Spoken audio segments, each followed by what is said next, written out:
നിങ്ങൾ ഇപ്പോൾ കേൾക്കാൻ പോകുന്നത് ലോക വ്യോമയാന ചരിത്രത്തിലെ ഏറ്റവും ഭീകരമായ ഒരു സംഭവത്തെ കുറിച്ചാണ്.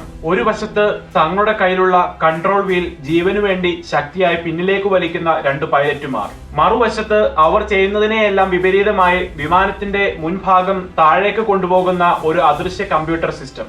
മനുഷ്യനും മെഷീനും തമ്മിലുള്ള ഒരു മല്ലയുദ്ധത്തിന്റെ ഒടുവിൽ വിജയിച്ചത് ആരാണ്? 189 മനുഷ്യരുടെ അവസാനത്തെ നിലവിളി കടലിൽ ഒടുങ്ങിയപ്പോൾ അത് വെറും ഒരു സാങ്കേതിക തകരാറല്ലെന്ന് ലോകം തിരിച്ചറിഞ്ഞു. ആകാശത്തെ ഏറ്റവും വലിയ ഗൂഢാലോചനയുടെ കഥ ഇവിടെ തുടങ്ങുന്നു. 2018 ഒക്ടോബർ 29 ലയൺ എയർ വിമാനം പറന്നുയർന്ന് കൃത്യം 1-ാം മിനിറ്റിൽ തന്നെ കോക്പിറ്റിൽ വലിയൊരു തകരാർ കാണിച്ചു. വിമാനത്തിന്റെ ഇടതുവശത്തുള്ള ആംഗിൾ ഓഫ് അറ്റാക്ക് സെൻസർ തെറ്റായ റീഡിംഗ് കാണിക്കാൻ തുടങ്ങി.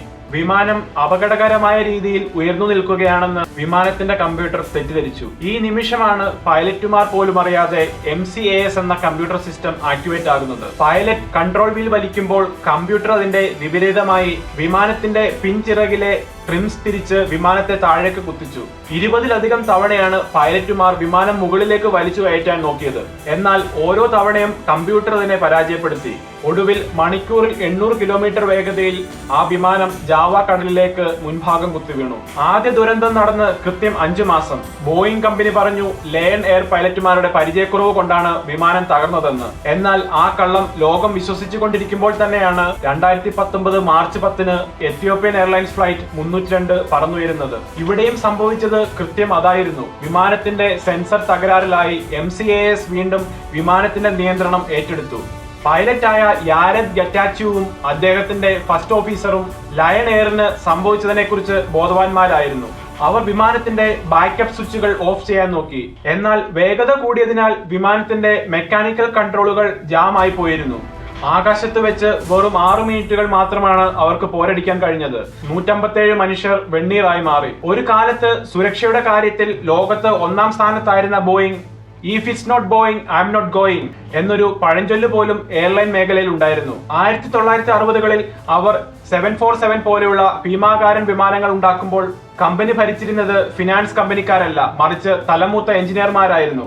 പണത്തേക്കാൾ സുരക്ഷയ്ക്കായിരുന്നു അവർ പ്രാധാന്യം നൽകിയത്. എന്നാൽ 1997-ൽ മക്ഡൊണാൾഡ് ഡഗ്ലസ് എന്ന പ്രതിസന്ധിയിലായ കമ്പനിയെ ബോയിങ് ഏറ്റെടുത്തതോടെ എല്ലാം മാറിമറിഞ്ഞു. കമ്പനിയുടെ സംസ്കാരം തന്നെ മാറി.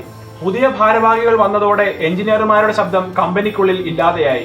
അവർക്ക് പ്രധാനം എയർലൈൻ സുരക്ഷയല്ല, മറിച്ച് വാൾസ്ട്രീറ്റിലെ തങ്ങളുടെ ഷെയർ വാല്യൂ കൂട്ടുക എന്നതായിരുന്നു. ചെലവ് കുറയ്ക്കാൻ അവർ ജീവനക്കാരെ പിരിച്ചുവിട്ടു. ഫാക്ടറികളിൽ അനാവശ്യ സമ്മർദ്ദം ഉണ്ടാക്കി. ഈ കോർപ്പറേറ്റ് ചിന്താഗതിയാണ് പിന്നീട് ആകാശത്തെ ഏറ്റവും വലിയ ദുരന്തത്തിന് കാരണമായത്. എതിരാളികളായ എയർബസിനെ തോൽപ്പിക്കാൻ ബോയിങ്ങിന് വളരെ വേഗത്തിൽ പുതിയൊരു വിമാനം വേണമായിരുന്നു. അവർ കണ്ടെത്തിയ വഴി തങ്ങളുടെ ഏറ്റവും പഴയ മോഡലായ 737ലേക്ക് പുതിയ വലിയ എഞ്ചിനുകൾ വെക്കുക എന്നതായിരുന്നു. എന്നാൽ 737ന്റെ ചട്ടക്കൂട് നിലത്തോട് ചേർന്ന് നിൽക്കുന്നതിനാൽ ആ വലിയ എഞ്ചിനുകൾ ചിറകിനടിയിൽ വെക്കാൻ സ്ഥലമില്ലായിരുന്നു. അതിനാൽ എഞ്ചിനീയർമാർ ആ വലിയ എഞ്ചിൻ ചിറകിന്റെ മുന്നിലേക്കും അല്പം മുകളിലേക്കും മാറ്റി സ്ഥാപിച്ചു. ഇത് വിമാനത്തിന്റെ എയറോഡൈനാമിക്സ് പൂർണ്ണമായും തെറ്റിച്ചു. വിമാനം ആകാശത്തേക്ക് ഉയരുമ്പോൾ അതിന്റെ മുൻഭാഗം തനിയെ മുകളിലേക്ക് ഉയരാൻ തുടങ്ങി. ഈ വലിയ ഡിസൈൻ പിഴവ് പരിഹരിക്കാൻ ഒരു ഇലക്ട്രോണിക് സോഫ്റ്റ്വെയർ കോഡ് എഞ്ചിനീയർമാർ നിർമ്മിച്ചു, MCAS. പൈലറ്റുമാർ അറിയാതെ വിമാനത്തിന്റെ മുൻഭാഗം താഴേക്ക് അമർത്തുക എന്നതായിരുന്നു ഇതിന്റെ പണി. എന്നാൽ ഈ അദൃശ്യ സിസ്റ്റം എത്രത്തോളം പവർഫുൾ ആണെന്ന് പൈലറ്റുമാർക്ക് യാതൊരു അറിവും ഉണ്ടായിരുന്നില്ല. ഒരൊറ്റ ചെറിയ സെൻസറിന്റെ ഡാറ്റ മാത്രം വിശ്വസിച്ചാണ് ഈ ഭീകരൻ സോഫ്റ്റ്വെയർ പ്രവർത്തിച്ചിരുന്നത്. അമേരിക്കയിൽ സുരക്ഷാ കാര്യങ്ങൾ ഉറപ്പുവരുത്തേണ്ട FAA എന്ന ഏജൻസി പണമില്ലാതെ വലയുകയായിരുന്നു. ഇതോടെ അവർ തങ്ങളുടെ അധികാരം ബോയിങ് ജീവനക്കാർക്ക് തന്നെ വിട്ടുകൊടുത്തു. ബോയിങ് വിമാനത്തിന്റെ സുരക്ഷാ സർട്ടിഫിക്കറ്റ് എഴുതി തയ്യാറാക്കിയത് ബോയിങ്ങിന്റെ സ്വന്തം ശമ്പളക്കാരൻ തന്നെ ആയിരുന്നു. കള്ളൻ തന്നെ താക്കോൽ സൂക്ഷിക്കുന്ന അവസ്ഥ. പൈലറ്റുമാർക്ക് സിമുലേറ്റർ ട്രെയിനിങ് ആവശ്യമില്ലെന്ന് വരുത്തി തീർത്താൽ മാത്രമേ വിമാന കമ്പനികൾ ഈ വിമാനം വാങ്ങാൻ താല്പര്യമുണ്ടാകൂ എന്ന് ബോയിങ്ങിന് അറിയാമായിരുന്നു. അതിനാൽ അവർ പൈലറ്റ് ഹാൻഡ് ബുക്കിൽ നിന്നും MCAS എന്ന വാക്ക് വെട്ടിമാറ്റി. വെറും ഒരു ഐപാഡ് വീഡിയോ കണ്ട് പൈലറ്റുമാർ ഈ പുതിയ വിമാനം പറത്താൻ നിർബന്ധിതരായി. ദുരന്തങ്ങൾക്ക് ശേഷം നടന്ന അന്വേഷണത്തിൽ ബോയിങ് ജീവനക്കാരുടെ തന്നെ ഞെട്ടിക്കുന്ന ചാറ്റ് വിവരങ്ങൾ പുറത്തു വന്നു. അവർ തങ്ങളുടെ സ്വന്തം കസ്റ്റമറിനെയും റെഗുലേറ്റർമാരെയും എങ്ങനെയൊക്കെ പറ്റിച്ചു എന്ന് സ്വയം പരസ്പരം ചാറ്റ് ചെയ്തതിന്റെ കോപ്പികൾ പിന്നീട് കോടതികൾ പിടിച്ചെടുത്തു. ഫാക്ടറികളിൽ വളരെ പെട്ടെന്ന് വിമാനങ്ങൾ നിർമ്മിച്ചിറക്കാൻ വേണ്ടി എഞ്ചിനീയർമാർക്ക് മേൽ വലിയ സമ്മർദ്ദമാണ് ഉണ്ടായിരുന്നത്. സുരക്ഷാ മാനദണ്ഡങ്ങൾ പാലിക്കാൻ ശ്രമിച്ച ജീവനക്കാരെ ബോസ് ഭീഷണിപ്പെടുത്തി.